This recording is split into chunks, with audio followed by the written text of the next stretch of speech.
तो दोस्तों, अभी मैं इस कली हनुमानी का अनुवाद जो हिंदी में वो आपके सामने पढ़ने जा रहा हूँ। इस कली हनुमानी की किताब की शुरुआत प्रस्तावना से होती है। प्रस्तावना में हमें बहुत कुछ बताया गया है कि इस किताब में क्या है, तो इसलिए मैं अभी आपके सामने प्रस्तावना पढ़ रहा हूँ। आप ध्यान से सुनिए। घने जंगल की एक साधारण दोपहर में कुछ असाधारण था। तो वे आधेड़ आयु के दो पुरुष जो एक पेड़ की आड़ में छिपकर घात लगाए बैठे थे।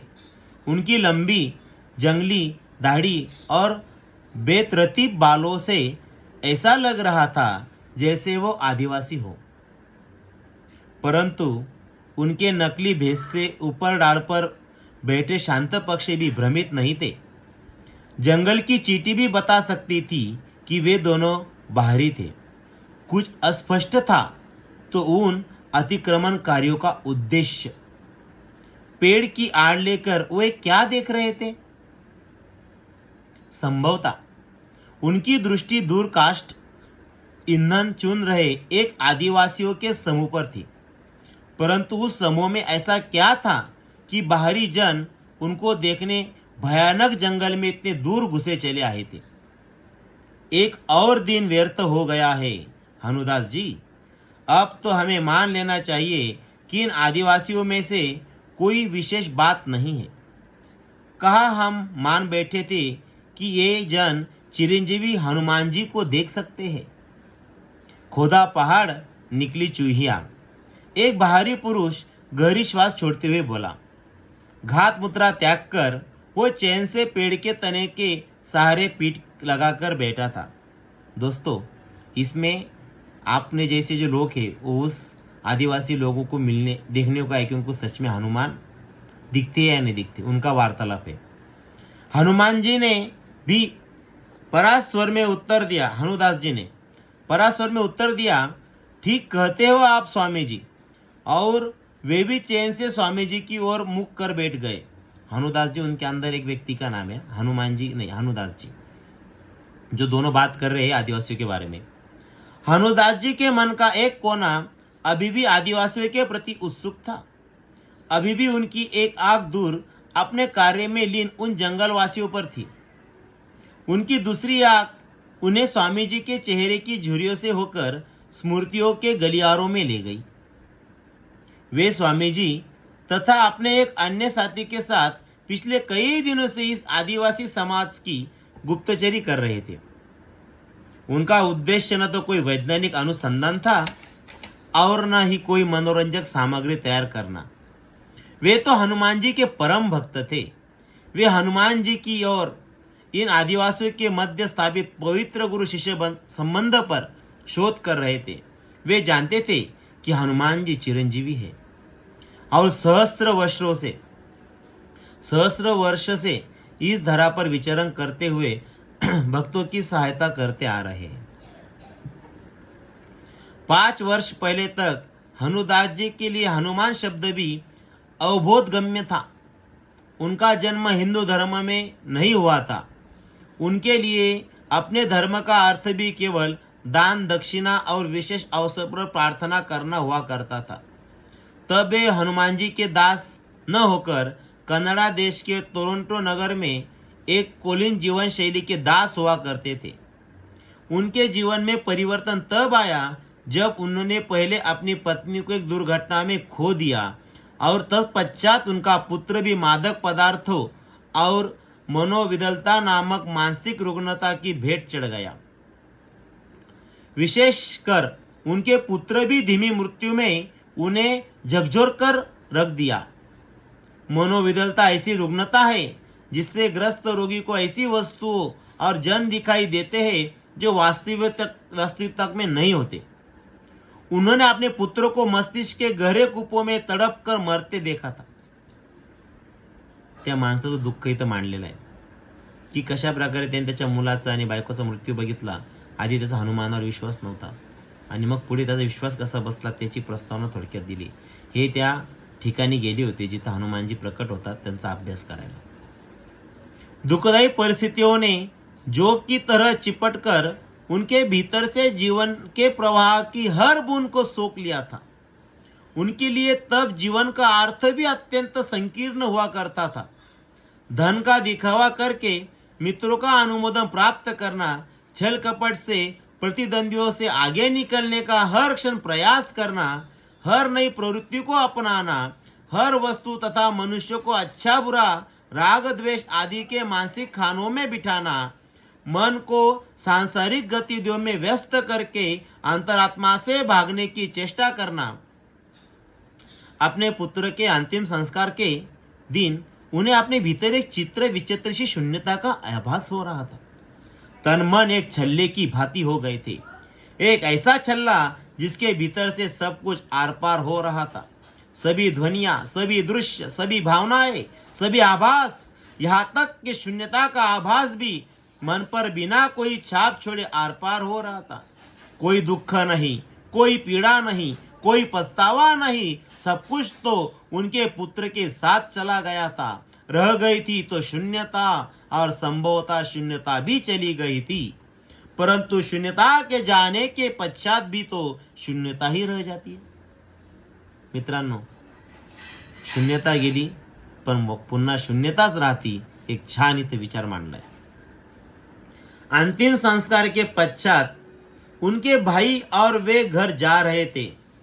उनकी भाई गाड़ी चला रहे थे और वे खिड़की से बाहर शून्य में झांक रहे थे। सभी दृश्य उनके मन के पटल पर बिना कुछ अंकित किए फिसले जा रहे थे। तभी अचानक विचित्र दृश्य ने उनके मन को पुनः सक्रिय कर दिया। काय झालं बघा, तिलस्मी वानर, अद्भुत वानर उड़ रहा है, देखो। उनके मुख से अनायास से निकल पड़ा था। उन्होंने साथ में चल रही है गाड़ी के ऊपर एक विशाल घने बालों वाली आकृति को सहजता में मंडराते देखा था। अद्भुत वानर जैसी सजीव आकृति थी वह। मित्रांनो, वानर त्याला दिसलं जे साक्षात हनुमानाचं दर्शन त्यांना झाले बघा। गाड़ी के साथ साथ और गाड़ी की ही गति से उड़ रही उस आकृति का शब्दों में वर्णन करना असंभव है। ऐसा कुछ नहीं है भाई, वहां आपको विश्राम की आवश्यकता है। उनके भाई ने संवेदनापूर्वक सिर हिलाते हुए उत्तर दिया था। उनके भाई ने संभवतः सोचा था कि पुत्र की मृत्यु के कारण उन्हें पागलपन का कोई दौरा पड़ गया था। भला किसी मानसिक रूप से स्वस्थ व्यक्ति को वानर उड़ते हुए क्यों दिखाई देंगे? उन्होंने अपने भाई पर अविश्वास भरी कड़ी दृष्टि डालते हुए कहा था, ऐसा कुछ नहीं है। का क्या अर्थ है? ध्यान से देखो। तब पश्चात उनकी वाणी को अचानक विराम लग गया, क्योंकि खिड़की के बाहर जब उन्होंने पुनः दृष्टि डाली तो वह तिलस्मी प्राणी वहां नहीं था। साथ में चल रही गाड़ी की छता पूर्णता खाली थी, सिवाय एक छोटे से भगवा ध्वज के। जो दिव्य प्राणी कुछ पल पहले उड़ता दिखाई दिया था, उसके जैसी एक छोटी सी आकृति अब उस भगवा ध्वज पर अंकित दिखाई दे रही थी। बघा मित्रांनो, इथं भगवा ध्वज पण आलाय, म्हणजे भगवा ध्वज पण किती जुना आहे। तर हनुमानाचं दर्शन झालं आणि त्याच्यानंतर त्याला फक्त भगवा ध्वज दिसला आणि त्या भगवा ध्वजावर हनुमानाची प्रतिमा होती। चमत्कार असतो मित्रांनो। देव कोणाला सहजासहजी भेटत नसतो, आणि भेटला तर आपण त्याला ओळखत नाही, म्हणून ओळखायला शिका। त्याच्यासाठी हा मोठा अट्टहास आहे की कधी हनुमाने तुमच्या समोर आणतोय। वह आकृति कोई और नहीं अपितु चिरंजीवी देव हनुमान थे। उस गाड़ी में एक दिव्य पुरुष विराजमान थे। उनके शांत चेहरे पर लंबी दाढ़ी सज्जित थी। आगे चलकर वे महापुरुष हनुदास जी के गुरु बने।